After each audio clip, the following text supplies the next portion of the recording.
안녕하세요, 학생 여러분. 자, 지금부터 사회복지 법제화 실천 수업을 시작을 하도록 하겠습니다. 자, 우리가 이제 최근에 사회복지 서비스, 사회 서비스와 관련된 법을 배우고 있는데요. 우리 사회복지 사업법에 대해서 여러분들하고 한번 살펴보았습니다. 지난 시간에는 우리 아동복지법에 대해서 한번 살펴봤는데요. 오늘은 여러분들과 함께 그 노인복지법에 대해서 한번 살펴보는 시간을 갖도록 하겠습니다. 우리 사회복지 서비스법, 그 사회서비스법과 관련해서 우리가 대상자별로 나눈다면 우리 아동이 있겠죠. 그 다음에 노인이 있습니다. 또 장애인이 있죠. 또 여성이 있습니다. 또 가족과 관련된 복지법이 있습니다. 그래서 우리가 이제 지난 시간에는 이제 아동복지법에 대해서 한번 쭉 살펴보았고요. 오늘 이 시간에는 우리가 한번 노인복지법에 대해서 한번 살펴보는 그런 시간을 갖도록 하겠습니다.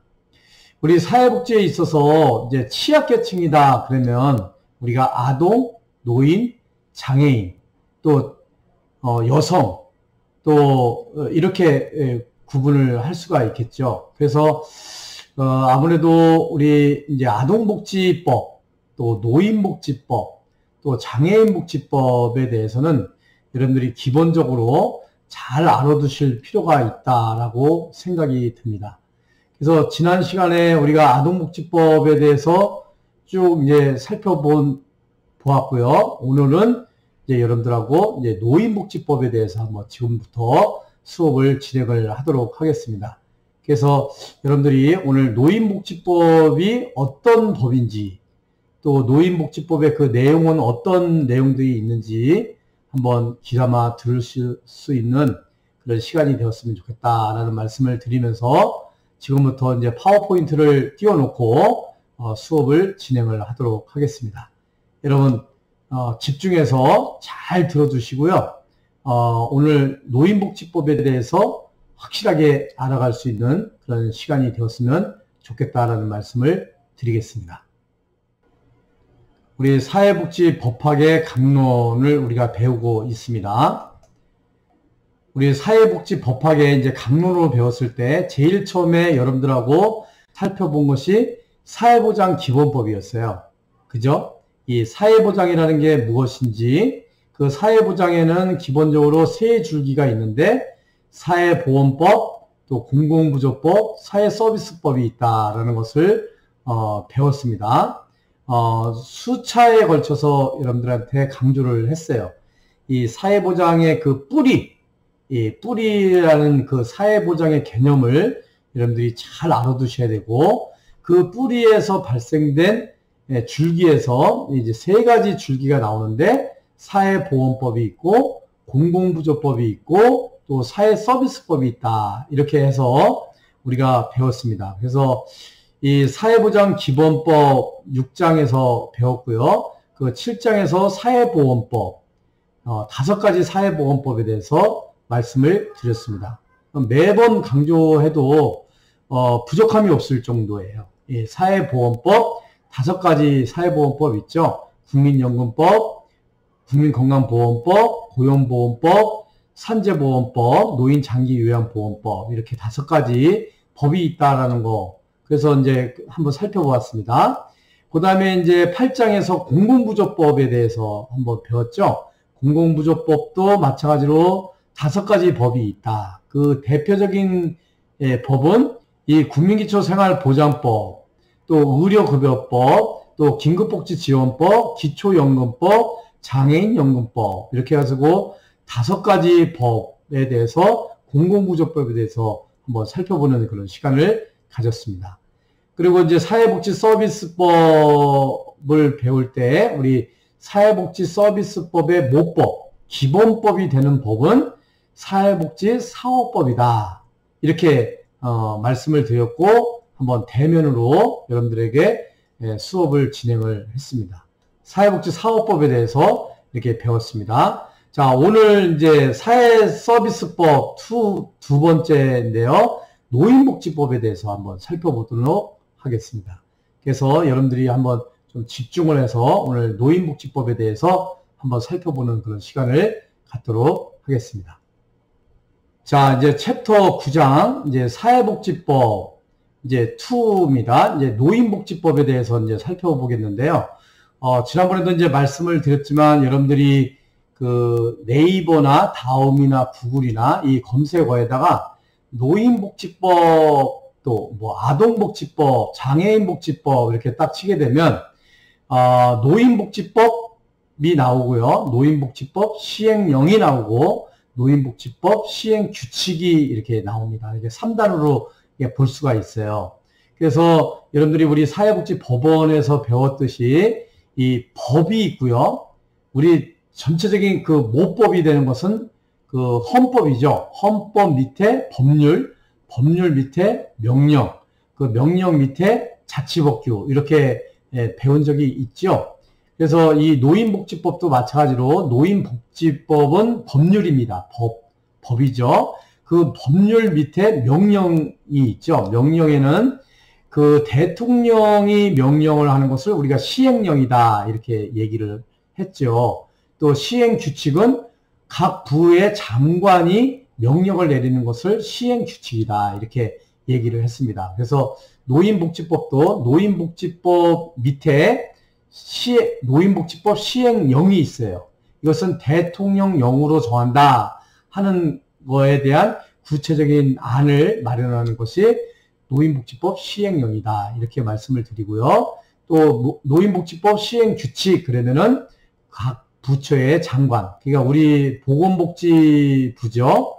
우리 사회복지 쪽에는 보건복지부 장관이 시행규칙을 만들게 됩니다. 그래서 여러분들이 이 수업을 마치고 또 이번 학기가 끝나고 여러분들이 이제 사회복지사 2급 자격증을 취득을 해서 사회복지 실천 현장에서 일을 할 때요. 혹시 노인복지법과 관련된 법이 어떻게 규정이 되어 있는지 알기를 원한다면 노인복지법을 이제 검색어에 딱 치면 노인복지법을 우리가 볼 수가 있고요. 또 다음과 같은 내용들은 대통령령으로 정한다. 그러면 그 사안은 노인복지법 시행령을 한번 살펴보면 되고요. 또 노인복지법을 보다가 보면 다음 사항은 구체적인 사항은 보건복지부령으로 정한다. 이렇게 되어 있다면 그것은 노인복지법 시행규칙을 보면 된다. 이렇게 해서 여러분들이 노인복지법을 이렇게 볼 수 있는 그런 방법을 알아두시면 좋겠다라고 말씀을 드리겠습니다. 이거는 똑같아요. 아동복지법도 마찬가지고 장애인복지법도 마찬가지입니다.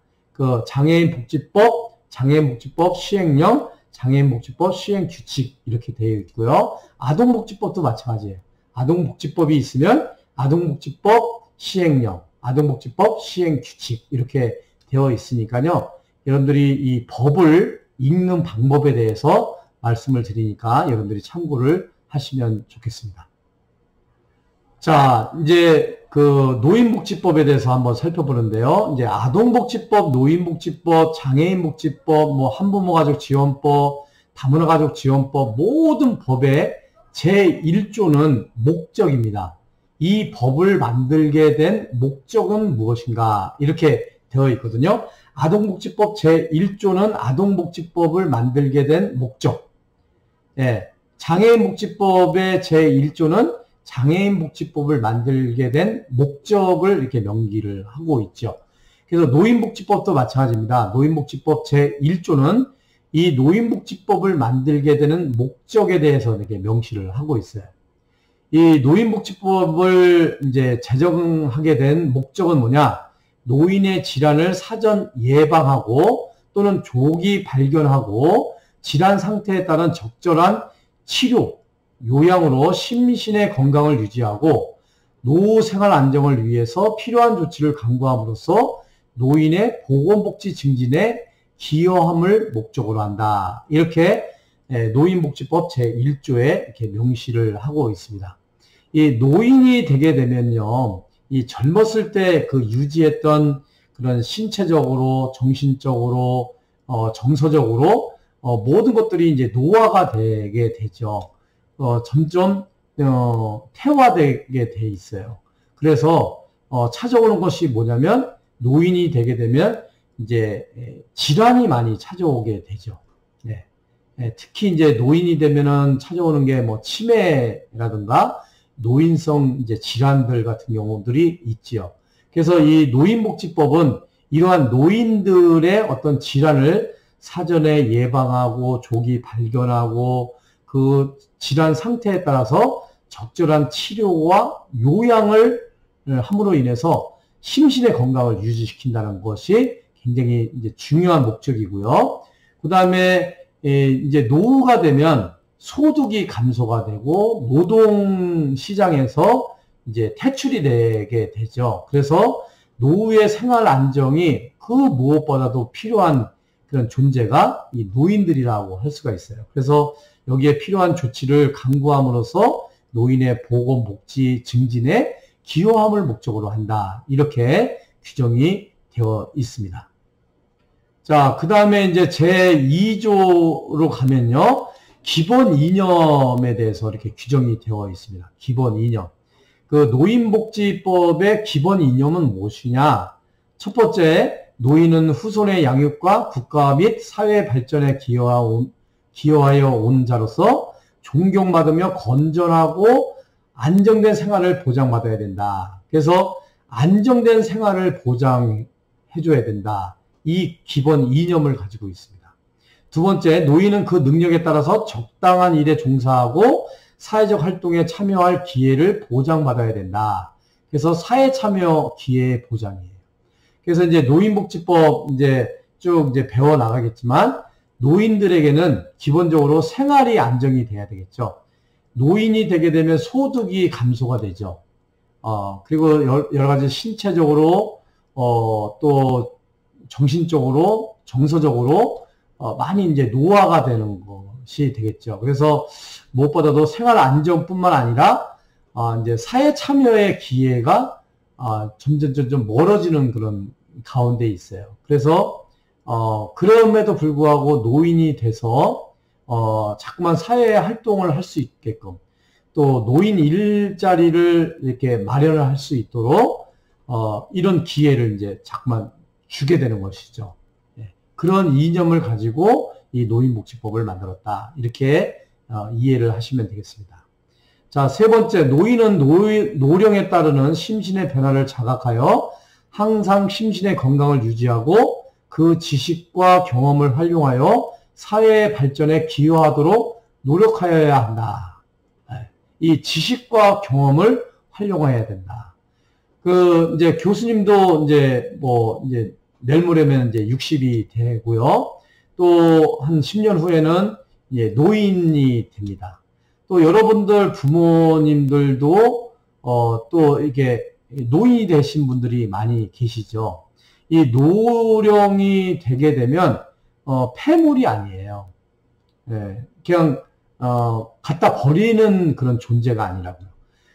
그 나름대로 그동안에 젊어서부터 배우고 익힌 지식이 있고 경험이 있고 또 지혜가 있거든요.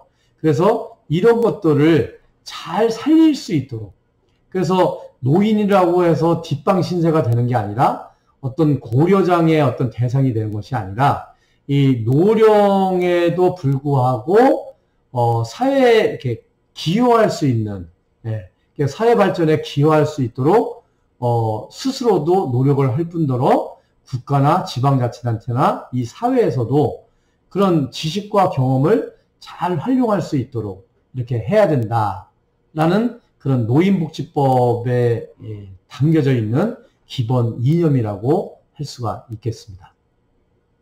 자, 그 다음에 이제 제3조에는요, 노인복지법에 있어서 이 가족제도 유지 발전이라는 조항이 있습니다. 국가나 국민은 경로효친의 미푼 양속에 따른 건전한 가족제도가 유지 발전되도록 노력하여야 한다. 이렇게 규정이 되어 있어요. 예전에는요, 노인이 이렇게 그 가정 가운데 있으면요, 고려장이라는 게 있었어요. 노인이 되면은 불필요한 거예요. 의료비도 많이 지출이 되고 힘들어요. 그러니까 노인을 갖다 버리거나 노인을 안 모시려고 해요. 그리고 노인을 학대하는 경우가 있죠. 그러다 보니까 이 가족이 이제 해체되는 경우가 많이 있죠. 그럼에도 불구하고 노인은 그 집안의 가장이고 또 어른이거든요. 그런데 이런 부분들이 많이 이제 퇴색이 되고 있으면서 우리가 이제 가족이라는 그 제도가 참 필요한 것이 아동은 아동대로 가족의 보호를 받아야 되고 또 노인은 노인대로 가족의 보호를 받아야 되는 거예요. 그런데 요즘은 가족 제도가 많이 이제 다양화돼 가고 있죠. 그래서 이제 노인복지법상에서는 이 가족의 어떤 그 기능, 그 가족 제도가 유지 발전될 수 있도록 국가와 국민이 노력해야 된다. 이런 규정을 하고 있습니다. 그런데 이게 이제 시대가 변하면 변할수록 저출산 고령화 사회가 되면서 이 가족 제도도 다양하게 변화가 되고 있고요. 요즘은 이제 1인 가구가 굉장히 많이 늘어나고 있죠. 또 부모는 자식과 함께 살려고 하지 않고 자식도 부모와 함께 살려고 하지 않다 보니까 또 이제 그 젊은 친구들은 이제 결혼을 하지 않으니까요. 또 결혼을 하더라도 이제 출산을 하지 않으니까 이 가족 제도가 옛날에는 뭐 대가족 제도 또 뭐 핵가족 제도 이렇게 뭐 변화되다가 요즘은 뭐 1인 가족도 이제 인정을 해줘야 된다. 또 뭐 한부모 가족, 뭐 다문화 가족, 뭐 다양한 그 뭐 이혼 가족, 또 뭐 재혼 가족, 뭐 다양한 그 가족의 형태들이 만들어지면서 이 가족 제도가 상당히 많이 변화되고 있죠. 이런 상황에서 우리가 이 가족 제도의 유지 발전을 위해서 노력을 해야 된다라는 조항이 이 노인복지법에 규정이 되어 있다라고 말씀을 드리니까요. 여러분들이 참고적으로 아시면 좋겠습니다. 자, 이제 노인복지법, 또 아동복지법에서도 마찬가지고요. 노인복지법에서도 마찬가지고, 장애인복지법에서도 마찬가지고, 우리 사회복지사업법에서도 마찬가지고, 모든 법에는요, 용어의 정의가 있습니다. 용어의 정의 규정이 있어요. 이 용어의 뜻은 무슨 의미냐면, 이 각각의 그 법에서, 예를 들어서 지금 노인복지법을 배우고 있으니까요. 이 노인복지법에 쓰여지는 용어에 대해서 정의를 내리는 거예요. 그 용어에 대한 명확한 정의가 없으면요, 그 법을 읽는 데 있어서 많이 헷갈릴 수가 있죠. 그래서 이 노인복지법에서도 이 용어의 정의 이렇게 뜻이 있습니다. 첫 번째 부양의무자라는 용어가 있는데요. 이 부양의무자는 매우 중요합니다. 부양의무자는 부양을 해야 될 의무가 있는 사람을 부양의무자라고 해요. 그 부양의무자에는 배우자가 있습니다. 첫 번째 배우자. 이 배우자는요, 사실상의 혼인관계에 있는 자를 포함해서 배우자가 부양의무자예요. 두 번째 직계비속입니다. 그리고 직계비속의 그 배우자, 사실상의 혼인관계에 있는 자를 포함하는 사람을 우리가 부양의무자다라고 합니다. 그래서 이 직계비속이라는 것은요, 자기로부터 직계로 이어져 내려간 혈족, 그러니까 자녀, 손자, 증손자 등을 우리가 직계비속이라고 이렇게 얘기를 해요. 그래서 이 부양의무자는 이 배우자 플러스 직계비속, 그러니까 직계비속이라 하면 그 자녀들, 그리고 손자, 증손자까지를 우리가 직계비속이라고 얘기를 하죠. 그 비속과 결혼한 사위, 며느리까지 포함하는 사람들을 우리가 부양의무자라고 합니다. 그래서 이 부양의무자는 국민기초생활보장법상에서도 굉장히 중요한 그런 용어이기도 하지만 우리 노인복지법에 있어서도 이 부양의무자, 그러니까 부양을 해야 될 의무가 있는 사람에 대한 규정이 매우 중요하다라고 할 수가 있겠습니다. 그래서 여러분들 이 부양의무자의 정의는 여러분들이 반드시 좀 알아둘 필요가 있고요. 두 번째 보호자가 있어요. 보호자. 보호자는 부양 의무자 또는 업무, 고용 등의 관계로 사실상 노인을 보호하는 자를 말한다. 그래서 부양 의무자는 기본적으로 보호자예요. 그 외에 예를 들어서 양로원이라든가 또 요양원이라든가 이런데 업무, 고용 등의 관계로 사실상 노인을 보호하는 사람들. 그러니까 이제 뭐 요양보호사라든가 뭐 또 이제 사회복지사라든가 그 이제 요양원 또 양로원의 원장 이런 사람들이 보호자가 될 수가 있겠죠. 그래서 이 보호자라는 개념을 여러분들이 잘 이해를 좀 하셔야 되고요. 세 번째 치매가 있습니다. 치매. 노인복지에 있어서의 치매의 정의는 매우 중요해요. 그래서 이 치매관리법, 그러니까 노인복지법뿐만 아니라 치매관리법이 있거든요. 치매관리법에 따른 치매를 말하는데요. 이 치매라 함은 퇴행성 뇌질환과 또는 뇌혈관 관계 질환 등으로 인해서 기억력이나 언어 능력이라든가 진압력, 판단력, 및 수행 능력 등의 기능이 저하됨으로써 일상생활에서 지장을 초래하는 후천적인 다발성 장애를 말한다. 이렇게 정의를 하고 있습니다. 여기서 이제 진압력이라는 것은요, 자신이 처한 상황을 시공간적으로 올바르게 인식하는 것을 진압력이라고 해요.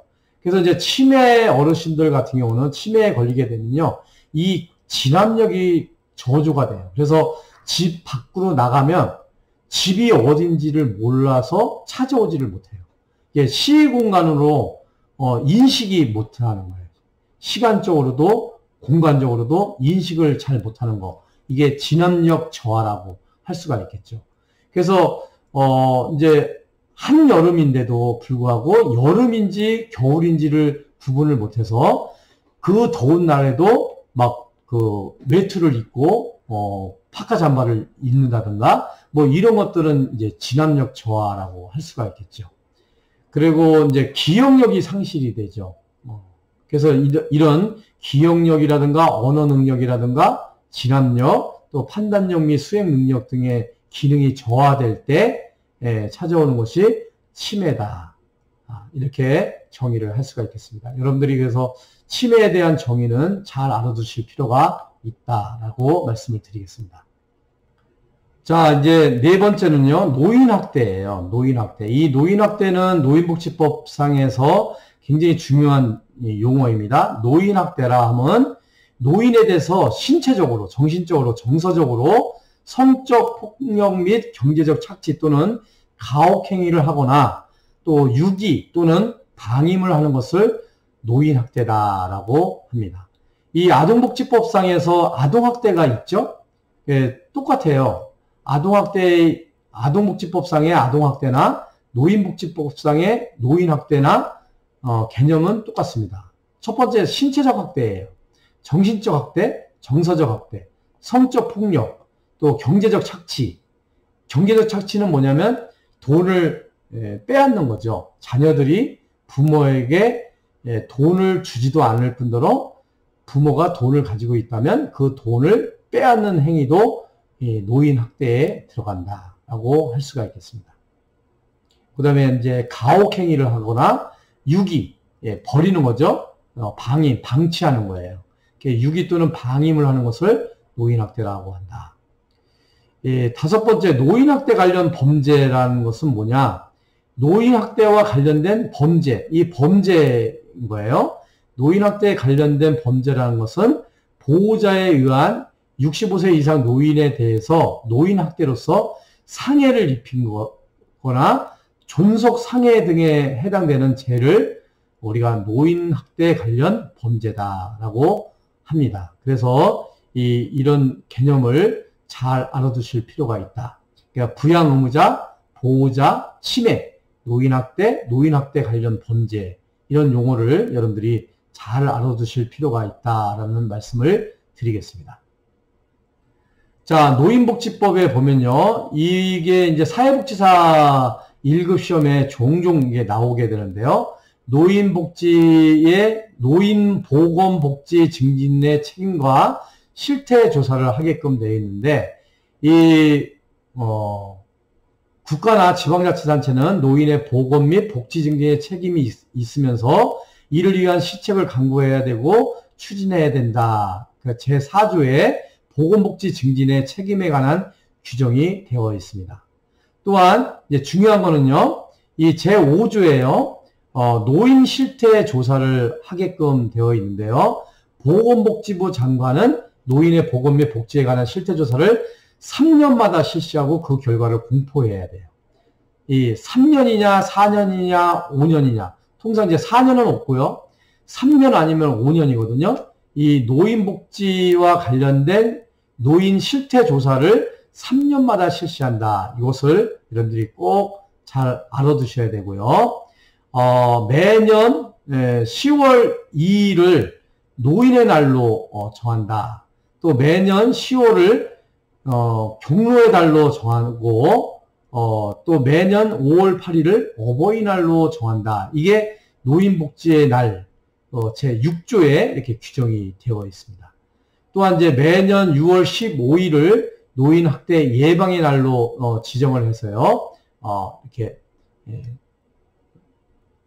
여러 가지 행사도 하고요. 또 노인학대 예방을 위한 그런 토론도 하고 또 학술대회도 하고 또 노인학대를 해서는 안 된다라는 그런 경각심을 불어넣는 그런 행사도 이렇게 하고 있습니다. 그래서 여러분들이 적어도 이 챕터에서는요, 이 3년에 한 번씩 노인 실태 조사를 해서 공포를 해야 된다는 것과 매년 10월 2일은 노인의 날이다라는 거 여러분들이 꼭 기억을 해 두시기 바랍니다. 자, 우리 아동복지법에서는요, 매년 5월 5일을 어린이날로 정한다. 이렇게 정해져 있죠.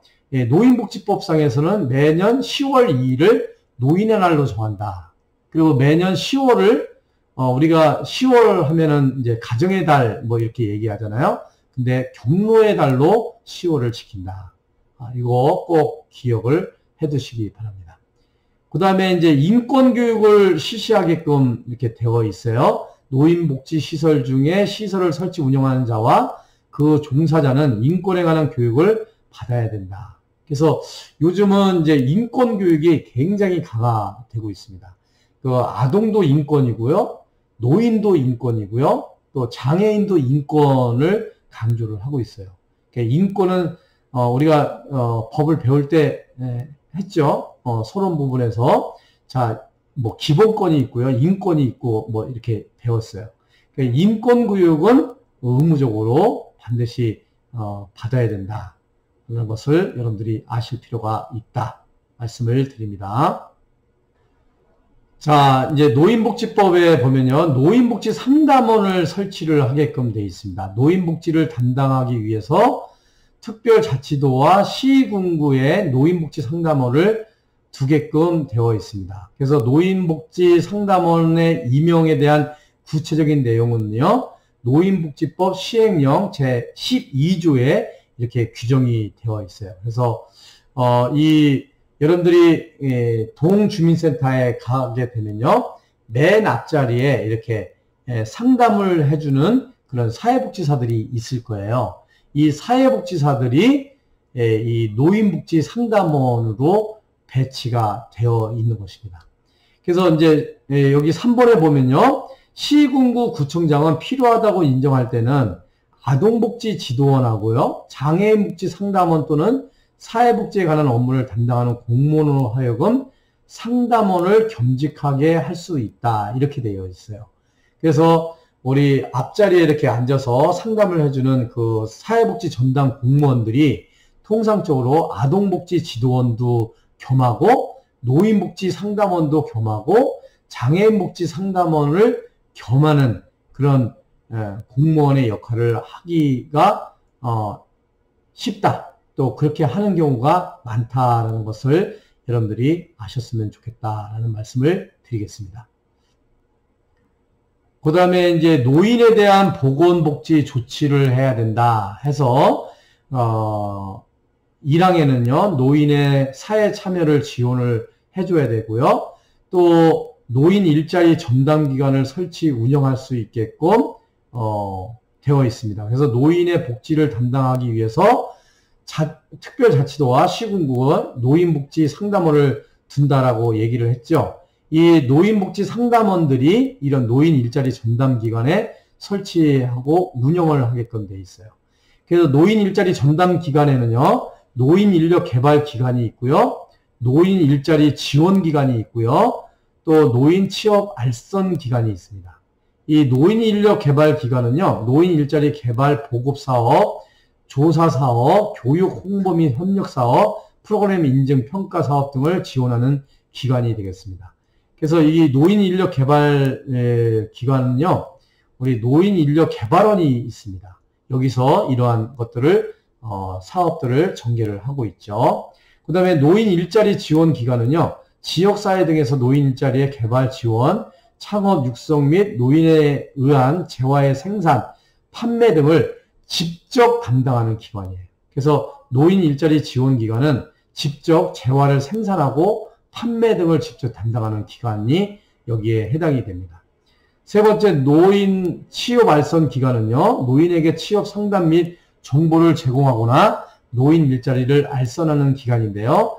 통상 이 노인 취업 알선 기관은 그 대한노인의 부속으로 각 이제 지회가 있거든요. 지회마다 그 노인 일자리 알선 센터가 있어요. 그래서 대한노인회가 위탁 운영을 하면서 이런 노인들에게 일자리를 이렇게 연계해주고 알선해주는 그런 기관의 역할들을 하고 있습니다. 그래서 이제 노인 일자리 지원 기관은 노인에 의한 재화, 생산, 판매 등을 직접 담당하는 기관이다라는 것을 여러분들이 꼭 잘 알아두시면 좋겠습니다. 그 외에 이제 뭐 생업의 지원, 경로 우대 사항들, 또 건강진단, 그 65세 이상의 자에게는 2년에 한 번씩 이 건강진단을 받을 수 있게끔 노인에 대한 보건복지 조치가 이루어지고 있고요. 또 6항에는요, 홀로 사는 노인에 대한 지원 사안으로서 국가 또는 지방자치단체는 홀로 사는 노인에 대해서 방문 요양과 돌봄 등의 서비스와 안전 확인 등의 보호 조치를 취하여야 한다.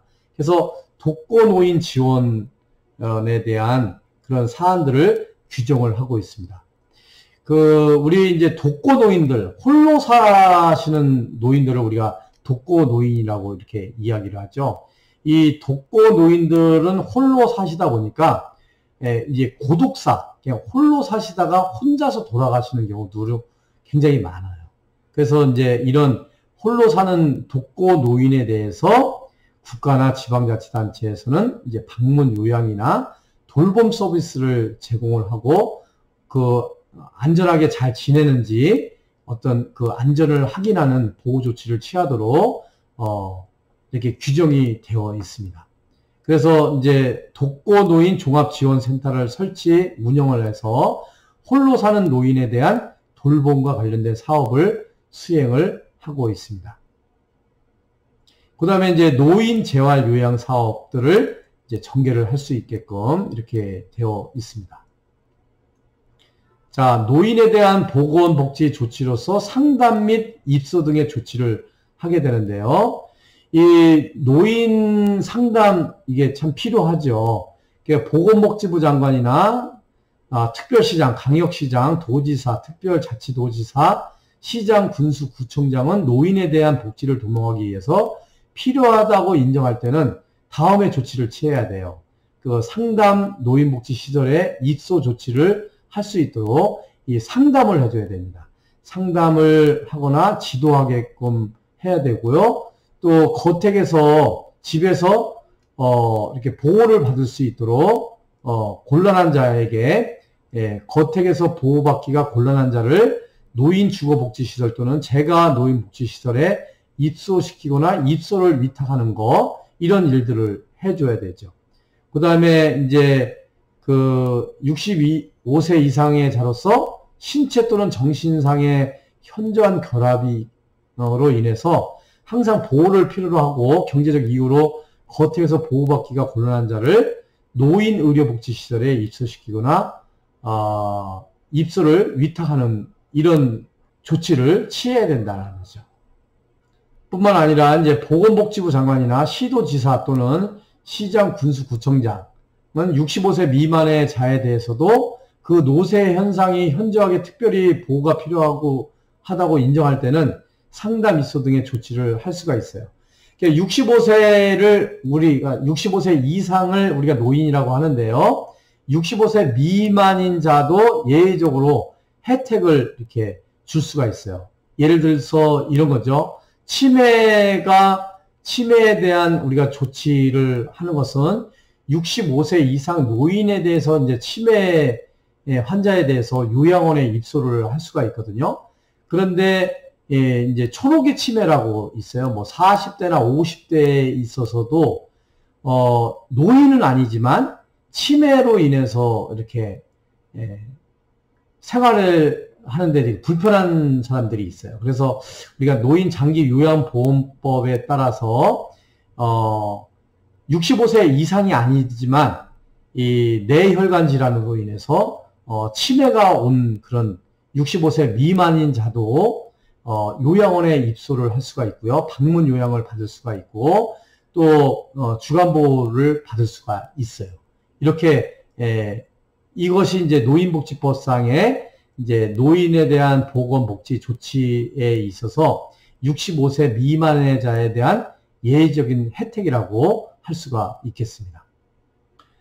뿐만 아니라 복지시설 기관은 입소 조치가 된 자가 사망한 경우에 그 자에 대한 장례를 행할 자가 없을 경우에는 그 장례를 행하거나 해당 시설의 장으로 하여금 그 장례를 행하게 할 수 있다라고 규정이 되어 있음으로 인해서 입소 조치, 그러니까 이제 양로원 같은 경우는 보호자가 없는 사람들이 많이 있거든요. 그래서 이제 이런 양로원에 입소한 사람들이 사망을 할 경우에 그 장례식을 직접 이렇게 치를 수 있도록 이렇게 규정을 하고 있어요. 그래서 이것은 이제 이 상담 및 입소 등의 조치 사항에 이렇게 규정이 되어 있습니다. 그래서 복지시설의 기관은 직접 장례 또는 시설의 장에게 장례 위탁이 가능하도록 그리고 이를 거부할 수 없도록 이렇게 노인복지법상에 규정을 하고 있습니다.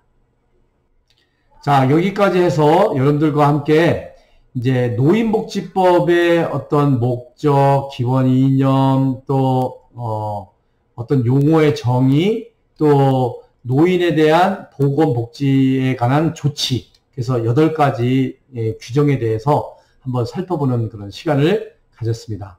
여러분 잠깐 휴식을 좀 취하신 다음에 이어서 수업을 진행을 하도록 하겠습니다. 장시간 동안 수업 받으시냐고 수고 많이 하셨습니다. 잠깐 휴식 취하겠습니다.